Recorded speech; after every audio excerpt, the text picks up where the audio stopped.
Aeroflex Industries Limited Q4 and FY26 results conference call. This conference call may contain forward-looking statements about the company, which are based on the beliefs, opinion, and expectation of the company as on date of this call. These statements are not the guarantee of future performance and involve risk and uncertainties that are difficult to predict. As a reminder, all participant line will be in the listen-only mode, and there will be an opportunity for you to ask questions after the presentation concludes. Should you need assistance during the conference call, please signal an operator by pressing star then zero on your touchtone phone. I now hand the conference over to Mr. Asad Daud. Thank you, and over to you, sir. Thank you so much. Good morning to everyone.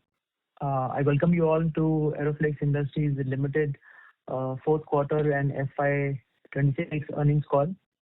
Joining us today are members of our senior management team, along with the representatives from Strategic Growth Advisors, SGA, who are our investor relations partner.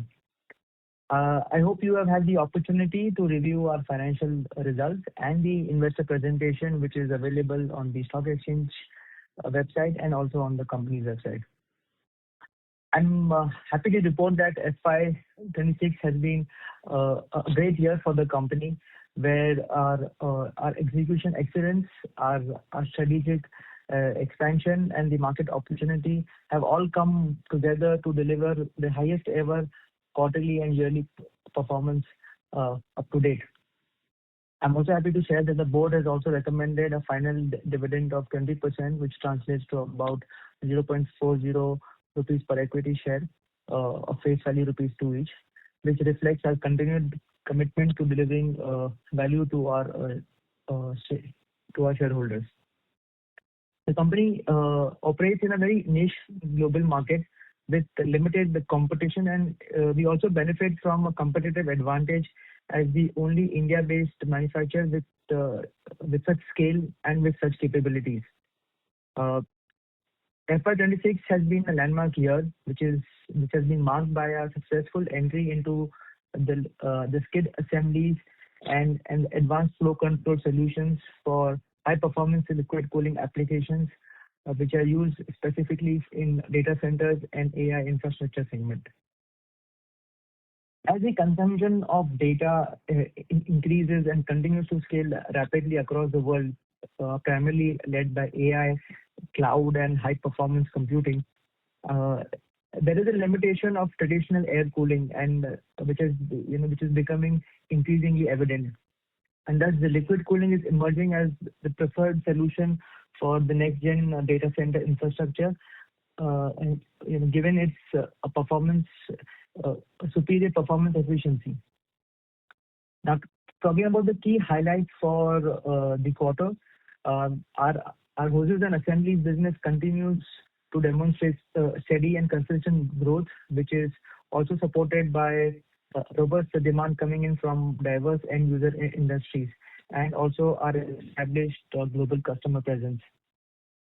We have achieved an EBITDA margin of 23.86% in Q4, which also reflects our strong operating leverage and also is a result of the continuous improvement in our product mix. Talking about our subsidiary HyDair, which has continued to gain strong traction during this quarter, delivering a robust year-on-year growth, primarily driven by healthy demand across its entire product portfolio. We also continue to enhance the product portfolio and expand the market of HyDair. And also, HyDair in the future would play an important role in the new age businesses that Aeroflex plans to enter into in the coming years. Our newest segment of providing liquid cooling solutions continues to expand, and with the ongoing supplies of the skid assemblies, which has commenced from the end of Q3, and also the supply of advanced flow control components for high performance applications. In the last financial year, we achieved a strong traction in our skid assemblies business, with the sales of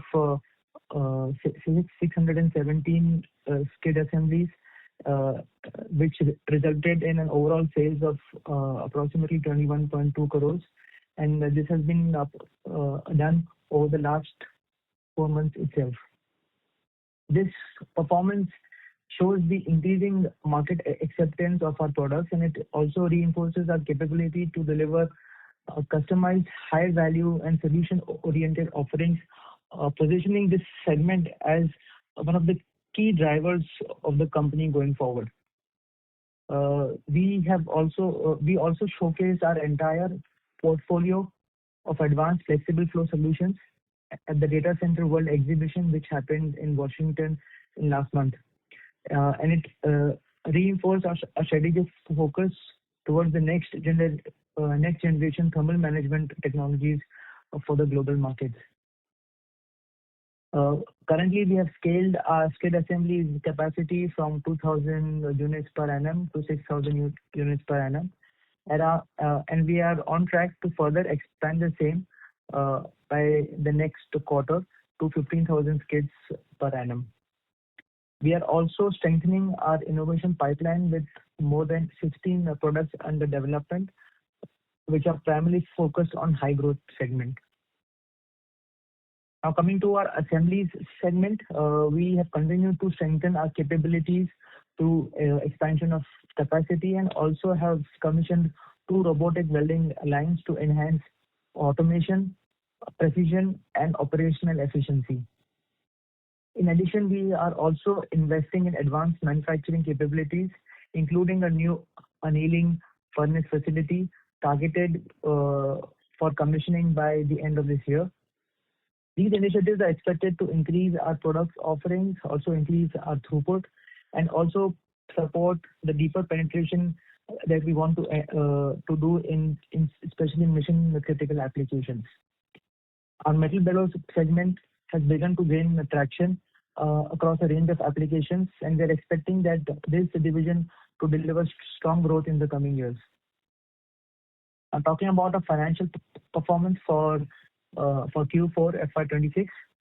Our total income stood at 126.5 crores, which is a growth of 38% on a year-on-year basis, which is driven by an improved product mix and a growing contribution from value-added solutions. The EBITDA for the quarter came in at rupees 30 crores, which is a robust growth of 59% on a year-on-year basis. And our EBITDA margin also saw an improvement of 326 basis points, and it came at about 23.86%. The profit after tax stood at 17.6 crores, which is a growth of 57% on a year-on-year basis, with a PAT margin of almost 14%. Our cash profit grew significantly to 25.4 crores, which is a growth of 67% on a year-on-year basis, which reflects strong cash generation and improved operational performance of the company. Now, talking about our FY26 as a year, the total numbers, I'm happy to share that we have been able to achieve the targets that we had set out at the start of the financial year. Our total income stood at 443.3 crores, which is a growth of 17% on a year-on-year basis. This is despite the fact that we had a very weak first quarter. EBITDA stood at almost 100 crores, 99.7 to be precise, translating to an EBITDA margin of 22.6% and a growth of 26% in value terms on a year-on-year basis. Our PAT stood at 55.5 crores with a PAT margin of 12.5%. Our skid assemblies segment, which is our newest segment, has begun contributing to the top line and is right now accounting for only 5% in FY26, but we expect that this share to scale significantly in the upcoming years. Our value-added product segment, which includes assemblies and fittings and bellows, contributed 52% of the total sales. The domestic sales contribution has also increased to 31% from 26%, which is mainly driven by the increased traction coming in from the skid assemblies and also from high air. Now, looking ahead to the current financial year, which is FY27, uh, we remain focused on deepening our strategic shift towards higher value-added products and also expand our presence in emerging sectors such as the data centers and AI infrastructure. We will continue to pursue growth through new product development, through optimization of margins, capacity expansion, geographic diversification, and also inorganic opportunities. These initiatives position our company to strengthen our market leadership and deliver consistent growth, both in terms of top line and bottom line. With the strong order pipeline that we currently have, long-standing customer relationships, and our ongoing investments in technology and capacity, we are well positioned to sustain our growth momentum in the near future. We continue to strengthen our capabilities and to enhance our execution at the ground level and aim to deliver robust growth over the next few years. Uh, With that, I would like to conclude my remarks, and thank you so much, everyone, for attending the call. We can now open the floor for Q&A. Thank you. Thank you so much, sir. Ladies and gentlemen, we will now begin the question and answer session. Anyone who wishes to ask a question may press star and one on their touchtone telephone. If you wish to remove yourself from the question queue, you may press star and two. Participants are requested to use handsets while asking a question. Ladies and gentlemen, we'll wait for a moment while the question queue assembles.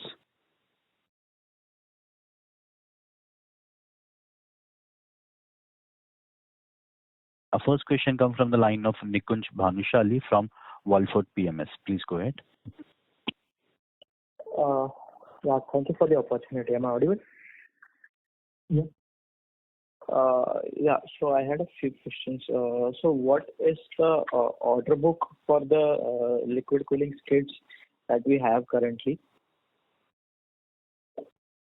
So in the liquid cooling skids, we work on a long-term contract with the supplier with whom we have an exclusive contract, and they have given a pipeline for the entire year, and then they break it down into quarterly POs. So since right now we are dealing with one specific or only one particular supplier, due to disclosure agreements, we'll not be able to share the order book with them that we have. Okay. But yes, okay. we have a vision, for the entire year that they have shared with us. So And our capacity expansion is based on the same lines. Okay. So just if you can share something on the planned utilization levels that we'll have for the 15,000 capacity for full year. So in half year we'll have 6,000 capacity. I think about 6,000, and then we'll go on to 15,000. So what planned utilization levels? So I would say the maximum utilization that we can do of the capacity would be about 75 to 80% at the peak level. Obviously, when we start, when we commission the capacity, to get it up to 75% would take its time, as naturally with any expansion. But the peak utilization you can consider it at between 75 to 80%. So just a follow-up. For 6,000, we can utilize up to 75% in the current year? Yeah. Yes. Okay. And my second question is regarding the metal bellows. Could you share some numbers? So how much was the business we did in the current year, in the previous year for metal bellows in FY26? In the current year, on an annual basis, we did about 8 crores of business from the metal bellows section, and the majority of the business came in Q3 and Q4, where we have seen the uptake in sales beginning from in the last 2 quarters, and we expect that this year the bellows division would grow significantly, because we have certain large inquiries coming in from OEMs. So we are hopeful to get those to converted and see a significant uptake in the sales of metal bellows in the current financial year. Okay. And lastly, what was the Hide Air revenue for the FY26? Hide Air's revenue in FY26 was 31.64 crores. Okay. Okay. Yeah, that's it from my side. Thank you. Thank you and all the best.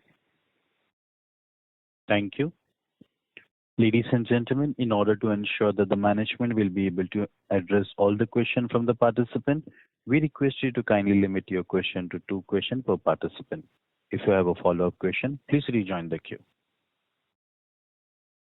Our next question comes from the line of Raman KV from Sequent Investments. Please go ahead. Hello, can you hear me? Yes. Yeah. So my question is just a follow-up on the previous participants with respect to Hide Air. So what's our current utilization, and are we planning with respect of Hide Air, and are we planning to do any capex in the Hide Air business? So, in terms of utilization, I think Hide Air is currently at about 60% utilization. Our aim in this financial year is to utilize the capacity of Hide Air for internal consumption for Aeroflex Industries, because we have certain projects coming up in the next few months where we have requirements of specific fittings which we are going to manufacture in-house at Hide Air, and these are products for high-end applications.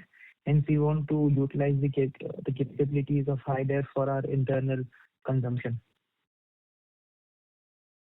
Okay, sir. And so on the liquid cooling part, you mentioned that you have a technology exclusive agreement with one of the US-based company. That's correct. With respect to your technology, right? No, with regards to technology, with regards to supply, with regards to everything. So we have an exclusive contract with them for skid assembly. Yeah. So I just want to understand, under this agreement, are you sharing any revenue, or are you giving them any royalty? And if so, can we know? No, so I'll just like to clarify. I would just like to clarify. This is an exclusive agreement where we are going to supply the skid assemblies to them. So we have an exclusive agreement for the India market, where whatever skid assemblies that we manufacture, we will be supplying it to them, and then obviously they will be supplying to their customers. So their customers are all the companies who are setting up data centers, basically.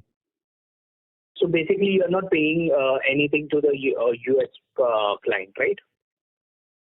So this is a US headquartered company. They have a very big operations in India. So we have tied up with the India subsidiary of theirs, basically. Okay. Understood, sir. And so my last question is, so during the quarter, we have seen that the exports have decreased, like from almost 69%, it went down up to 60%, and your domestic business is picking up. So can we expect this to be the new normal, like 40-60 split between domestic and exports? So I would just like to clarify, export hasn't not decreased. The ratio has changed. That does not mean the value of exports has decreased. So just wanted to clarify that. Domestic share has increased significantly, reason being that the domestic sales has almost increased by about 40%.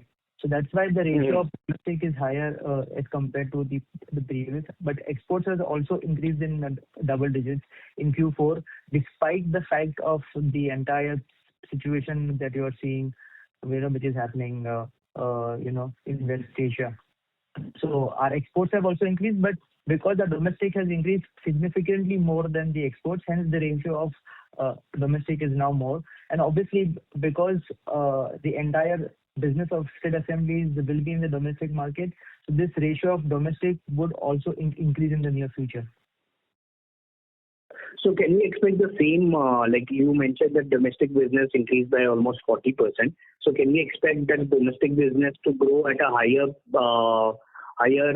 rate versus the export business, or will it normalize? Definitely. Yes, definitely. No, because the entire skid assemblies will be sold in the domestic market right now. So Okay. the share of domestic would increase for sure. Okay. Thank you, sir. I'll follow up in the queue.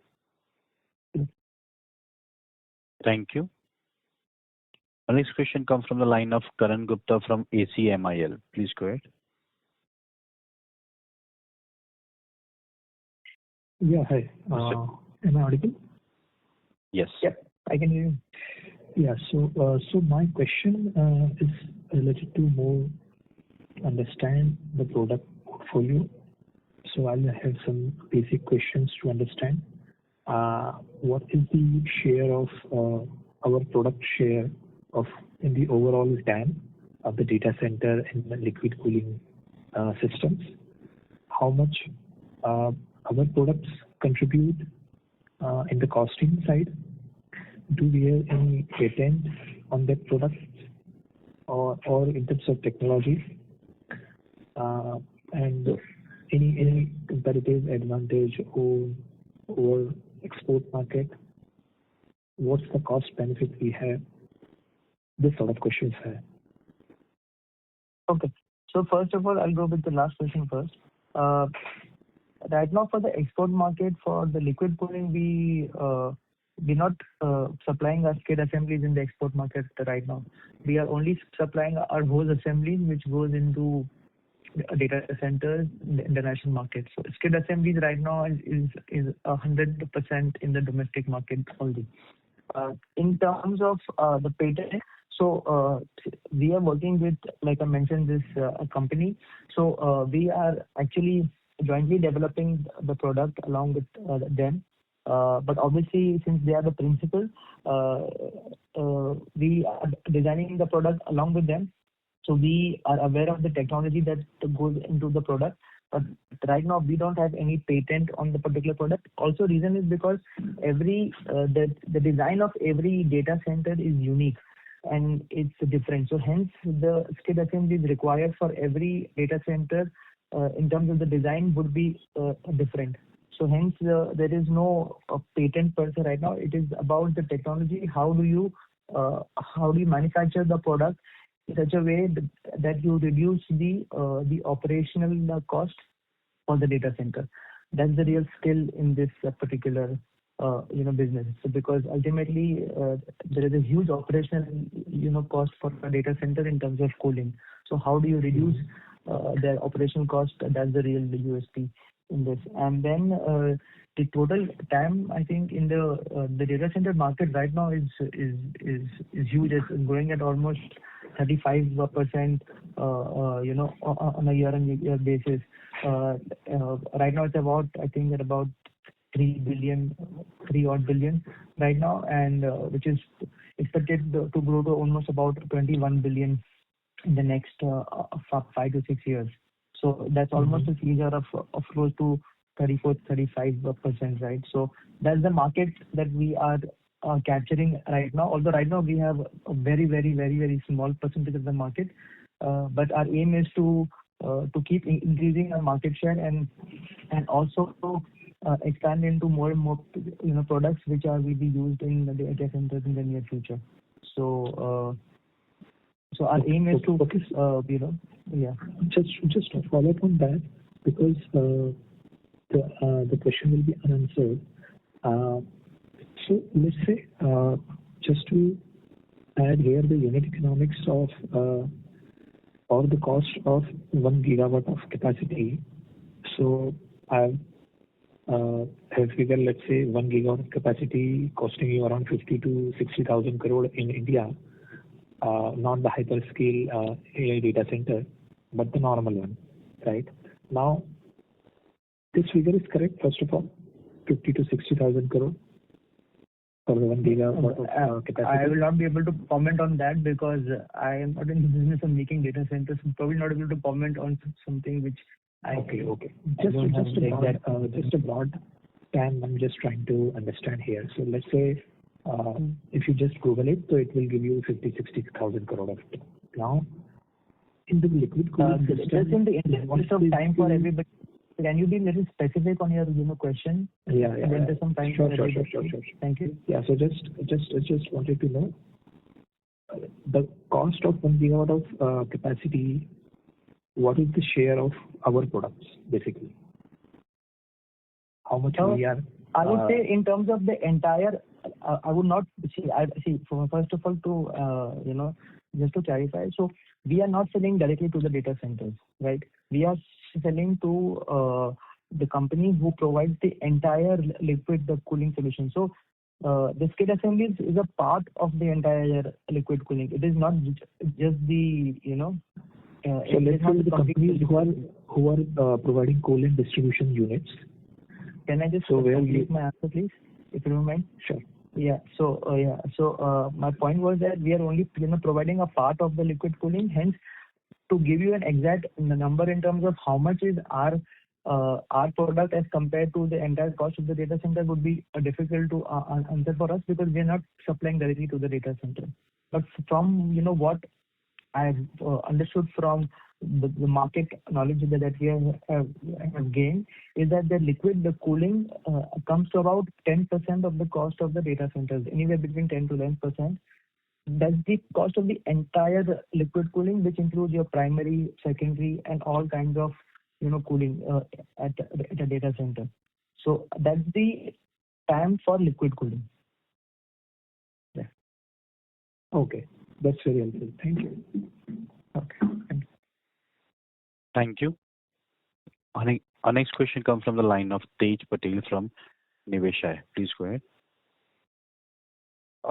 Thank you so much for the opportunity and congratulations on a good set of numbers, sir. Sir, first question is regarding, if I go through the Concall of, last quarter, probably you said 42 crore of skids were for immediate execution. So is it like something, there was some part of execution which was supposed to be done in this quarter but was not done? And if not, then what was the reason? Is there some supply bottleneck? So right now the main bottleneck is from the design aspect, where the design which was initially to be provided by the principal is actually now being done by our entire team. So designing of the skid assemblies is the critical aspect here, where until and unless the skid assemblies is designed and finalized, the production cannot start for the same. Plus also, what we have seen over the past a couple of months is that there is a significant supplier quality control and customer quality control and customer audits. The end customer I'm talking about, not the one that we are working with. The end customer who is ultimately at whose data center the particular skid assembly will be installed. So there is a very, very stringent and very detailed quality checks that has been conducted, that are conducted by each and every customer, and every customer have their own unique way of doing the audits. So obviously some look at some specific things, some look at the welding aspect, some look at the design aspect. So that is one where we still feel that I think we are still slightly behind the supply as compared to the demand, is because that the design and the quality checks post the manufacturing, that is where something we are facing a bit of a bottleneck in terms of the time.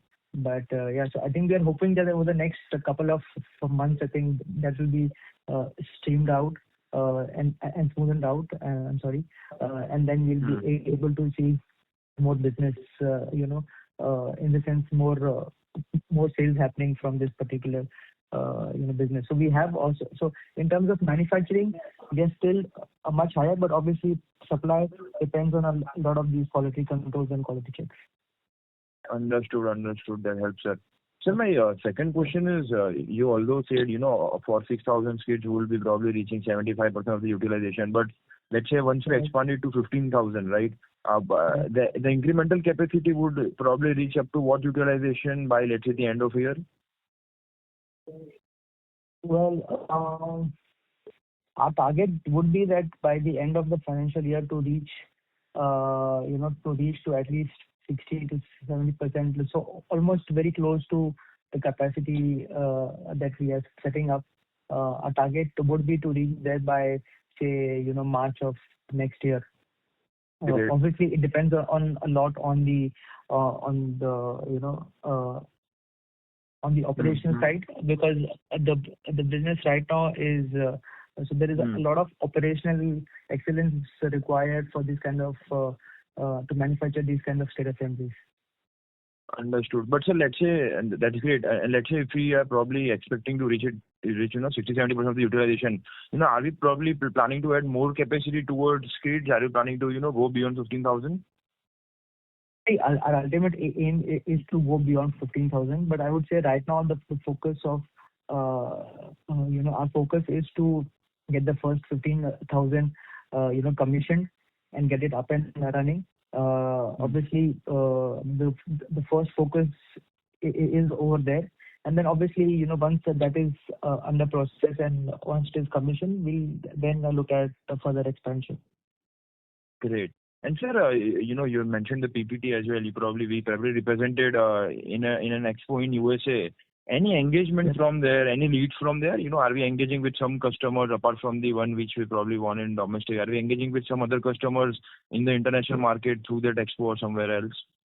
So our aim in that exhibition was to expand our business internationally, also in terms of the liquid cooling space, and that is why we exhibited in that exhibition. We have already got certain leads, and then the team is has started working on those leads and to discuss with those customers with regards to the liquid cooling solutions. Great. We have already started the discussion, but very difficult to comment on that right now about this status. No, understood. And just for high-day, you said we're probably using it for, niche applications and high-end applications. Yeah. So would high-day we probably use for connectors in DC as well? And if yes, probably then what I understand is for us to probably use high-day high-day connectors, you need approvals from the HVAC players, right? The customers we are right now working with. So are those, sampling and approvals going to them? What stage are we in that? Yeah. So like I mentioned, we want to utilize the capacity of high-day for our internal use, right now, because we are seeing a lot of demand coming in from end fittings and connectors, not only for the for our hose assemblies, and for some specific application in HVAC and also for data centers. So hence we want to we planning to utilize the capacity of high-day over there. Yes, in terms of supplier checks and customer checks and customer audits, I think at whatever manufacturing facility we manufacture any product, right?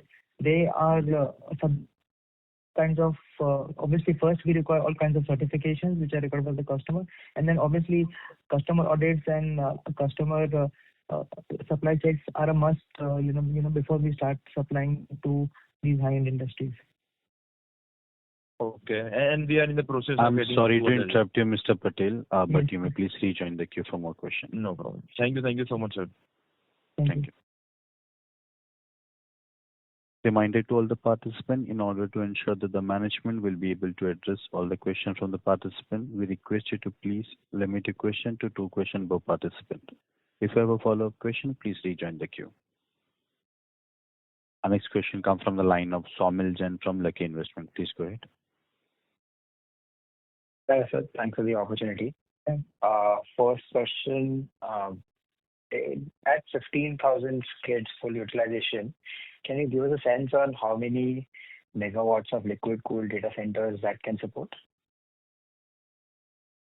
Well, it's like so difficult to give a number for that in a sense. So, I can probably say that in terms of the business, I can say that at say 75% capacity utilization, right? and like which is I said, could be the peak. We can expect a total revenue for the business to come in at about 300 and 325 to about 330 odd crores.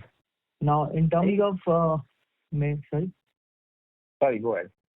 Yeah, so 325 to about 330 crores. In terms of megawatt, it's slightly difficult. The reason being, if you see that some skid assemblies that we manufacture sell at a higher price, some skid assemblies that we manufacture sell at a slightly lower price. So the entire design depends on the design of the data center, right?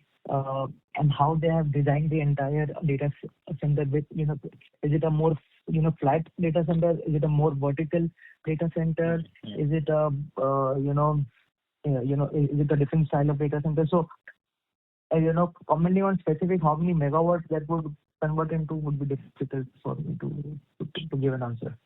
I can talk about the revenue, that how much it will generate us. Okay. Got it. And on the base business, can you talk about the share of the largest customers? And if you could talk about the growth outlook from that customer or from those set of customers, given the infrastructure build up in the US that we are seeing now. Are you talking about the US or are you talking about the liquid cooling, the skid assemblies? No, the US business, X of skid assemblies, yeah. Okay. I think our biggest customer in the international market contributes about 25 to 26 of our sales right now. And in terms of the outlook, we have seen. So, despite the fact that the last year US had all kinds of issues in terms of initially beginning the year with tariffs, and then the tariffs got even bigger coming up to the middle of the year, and then ultimately almost the middle of Q4 when the tariff relief came in, but then suddenly the war happened. So despite all of that, I think our US business contribution to our overall sales has increased in terms of the sales. In terms of the value, also the US business has increased as compared to the previous year. So I think despite all of that, we have seen significant uptake. The start of the year, to be frank, we were expecting the US business to do much better. But I think I would say despite everything that happened this year in the US, despite all of that, the US business has still shown a significant jump. I think I would say that's a great achievement by the team to get these to get this kind of business from the US despite all of these issues that have happened in the year. Got it. Good to hear. And one final clarification: the connectors that we spoke of, these are the QDs that have proven to be bottlenecks in the HVAC industry, especially for liquid cooling elsewhere in the world. Is my understanding correct? No, not necessarily. The connectors that I'm talking to you right now are used. Some of it are used for skid assemblies. Some of it are also used for hose assemblies, which are ultimately used in data centers. So, in terms of our bottleneck, the bottleneck is not the connectors per se. It's a bottleneck is right now the design part, as I said. And the second is the customer check and the customer audits that happen on a rigorous basis and almost like every day. Okay.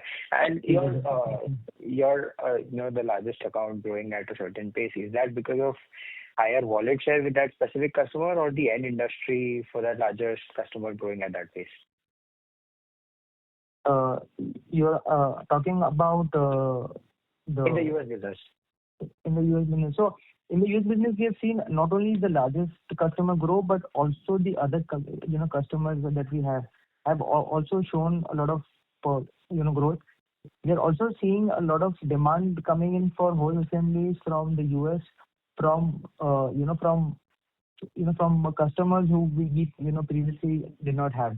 And these customers are the ones who are looking for the products that we are manufacturing, whether it's the hose assemblies, whether it's and like I said, even we started to receive orders for metal bellows as well.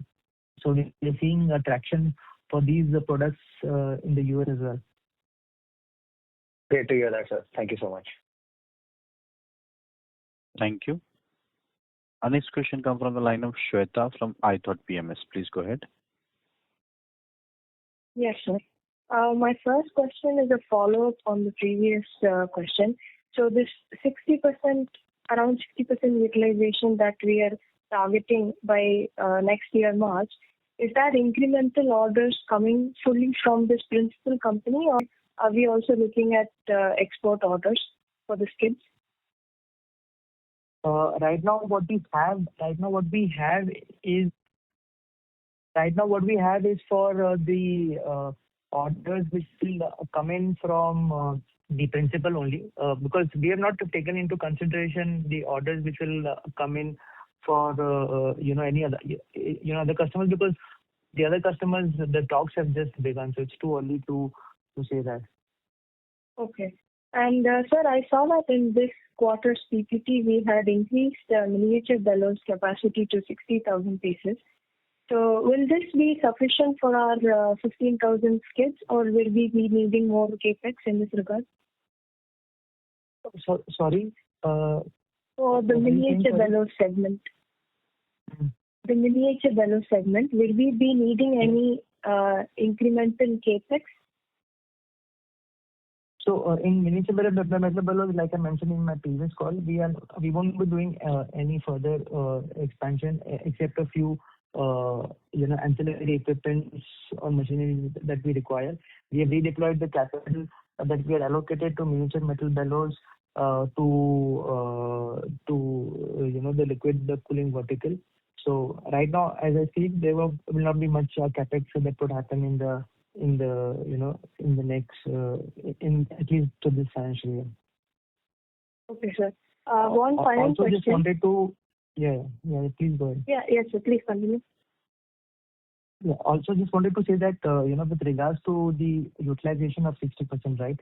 So the 60% is on talking about March closing. Which would mean that by March we expect that in the month of March we will be hoping to achieve 60% utilization. So just wanted to clarify to everyone that it's not 60% for the entire year; it's for the March closing. Yeah. Okay, sir. And this is on the 15,000 skids, right? Yeah, that's correct. Okay. All right. So last question. There was an income tax demand of around 40 crores relating to a waiver in 2019, if I'm not wrong. Yeah. So this is like almost a full year's PAT number. So how confident are we on this appeal, and could you give me an expected timeline for when this will get resolved? Yeah. So this relates to I think financial year 18-19, I think. Sorry, financial year 17-18, assessment year 18-19. This is with regards to so when we took over this company, which was a stressed company, there was a waiver of loans, the waiver of interest by the banks and by the banks basically. We have already, we had done the necessary disclosures in both our financials and our income tax return. So we are confident that this is something which will be, which would come in our favor in the appeal that we are going to file. Also, I would like to just tell everyone that because of time bar situation, also I think the income tax department reopened this particular assessment year, where the assessment for this particular year was already closed previously, but it was reopened, and because of time bar issues, I think they have claimed that it is an undisclosed business income, that it was clearly disclosed both in financial statements and also in the income tax return. So as per our our advisors and our lawyers, we are extremely confident that these things is going to be reversed in the appeals that we'll going to file. All right, sir. Nothing, sir. Thank you so much. Yeah. Thank you. Our next question comes from the line of Aman Vich from Astute Investment Management. Please go ahead. Good morning, sir. My first question is on the data center business, new products, X of skids. So could you talk about when can we expect these products to be launched in the market and start contributing? As well as, I believe we are also adding a lot more products. So what is your strategy in terms of building a team, what it is today? What do you see this team size in next 2-3 years? So, in terms of the team, right, I think the entire team, whether we talk about sales and marketing, operations, technology, I think, everywhere you'll see a significant push on increasing the team, which is also, pretty evident by the increase in the employee, cost if you see from our financial numbers. So the thrust is to build the team and to scale it up. With regards to sorry, I forgot the first question. What was the first question? Yeah, it was when do you expect new products apart from skids? So we are adding a lot more new products in data center business. So in the data center business, apart from the skid assemblies, we have our hose assemblies, which we are designing specifically, for data center projects. So these hose assemblies will be used in data center applications, whether it's for the last mile, cooling, or whether it is for the firefighting solutions, or whether it's for transfer of any kinds of other liquids. We have already started developing those products. It is under approval at the customer's end. Also our annealing plant that we are planning to commission would also, contribute to this, because a lot of the hose assemblies in data centers have to be annealed. So that would also contribute to that. So these are the new products that we are developing, under customer approval, and I'm hoping that from the next quarter, we'll start to see the sales coming in from these products as well. Sure, sir. That is helpful. My second and final question is, so sir, we have started supplying skids for domestic market, and I believe our customer will put these skids in the data center. So I also think that you would have already started the process of getting some global approval, because the same customer is a very big player in the global market. So where are we in that journey of getting the approval of the skids for the global markets? Can we expect something in FY27, or mostly in FY28 only we will start getting the approval and maybe supply also for the global markets?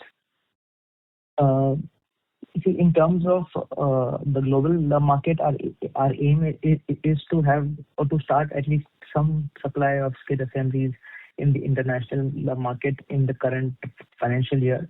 But it'll be difficult to give any specific number or any specific guideline on that. But yes, the idea is that the future expansion plan for us is that, apart from the business in India with regards to skid assemblies, there is also a very big business internationally for the skid assemblies. So definitely we will be working on it. Now, whether it is with our existing exclusive partner, or whether it's with different other companies or internationally, I think that's a decision that we would take as and when we see some inquiries coming in. Sure, sir. Thank you for answering the question. Thank you. Our next question comes from the line of Ashok Shah from Eklavya Invesco Family Office. Please go ahead. Thanks for taking my question. Sir, we are manufacturing skid assembly and also batter billows and also hose pipe. So can you just give some rough idea how much we are competitive compared to if it is manufactured outside India or it's in USA or something like that? In terms of skid assemblies, right now we are manufacturing and supplying only in India. So our competitiveness internationally, I'll not be able to comment because we've not started to supply internationally. But obviously in India right now, we are among the only players who are manufacturing and supplying skid assemblies. So I think right now it's more about supply than about pricing.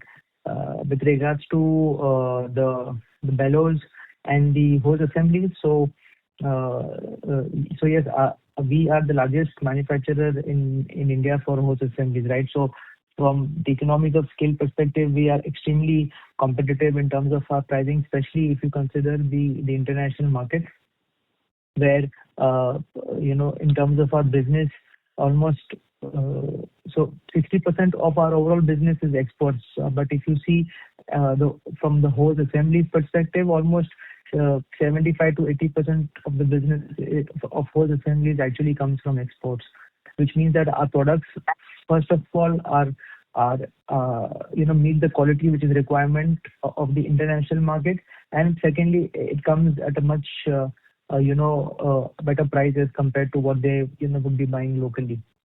So So percentage-wise, competitive in the market. so percentage-wise, it could be a 30-40% we are cheaper. I would say on a ballpark figure, on a landed cost, will be definitely 20. But that would depend a lot on product to product, on market to market. So it's slightly more in the US, it's slightly lesser in Europe, it's even slightly lesser in the Middle East and Africa. So it depends. And so internationally, it's a big market. So, US works very differently as compared to Europe, which works very differently as compared to Middle East and Africa. Thanks for answering. And my last question is regarding, we have got this group company. So are there any plan to merge it to get some economy of scale or something like that? Or can you explain what are the business we are doing there? We have other group companies, but I think since this call is specifically for Aeroflex Industries, I'll limit my answer to Aeroflex Industries itself. So if you have any other questions on Aeroflex Industries, I'll be able to answer. With regards to the group companies, we can discuss it offline. So, but our management which will be involved in that managing other companies also. That's why my question. No, so right now I'm managing Aeroflex Industries. Okay, sir. Yeah. Thanks for answering and very best wishes for current year. Thank you, sir. Thank you so much. Thank you. Our next question comes from the line of Akshay from AK Investment. Please go ahead. Hi, sir. Thanks for taking my question. And first of all, congratulations for the great set of numbers. Sir, specifically for the other business, excluding the skid assembly, what type of growth are we seeing in this year? And if you can specify about the EBITDA margins, consolidated EBITDA margin for FY27, that would be very helpful. Yeah. So in terms of the business, right, the overall growth in the business, I think if you see in this quarter, we have grown by almost more than 35%, right? Our aim is to have a similar, growth in the next few quarters as well. In terms of our EBITDA margins, last year we had an EBITDA margin of 22.5%. I think this year, the full year target is to have an EBITDA margin of around 23% in terms of EBITDA. So, and our aim is that ultimately over the next couple of years, the EBITDA margin should, reach to about 25% annually. Okay, sir. And specifically for skid assembly, what type of EBITDA margin currently are we enjoying in skid assembly for data center cooling? Will not be able to comment on specific EBITDA margins for specifically skid assemblies, reason being that we are working with just one customer right now. So will not be able to share that on public forum. But I can say that the overall margin for skid assemblies is in line with the average margins of the company. Okay. So the average selling price of per skid assembly, what type of ASP can we expect in this year or going forward for the next 2 to 3 years? Currently, for this year, we had around 3.4 lakh average selling price for this year. See, typically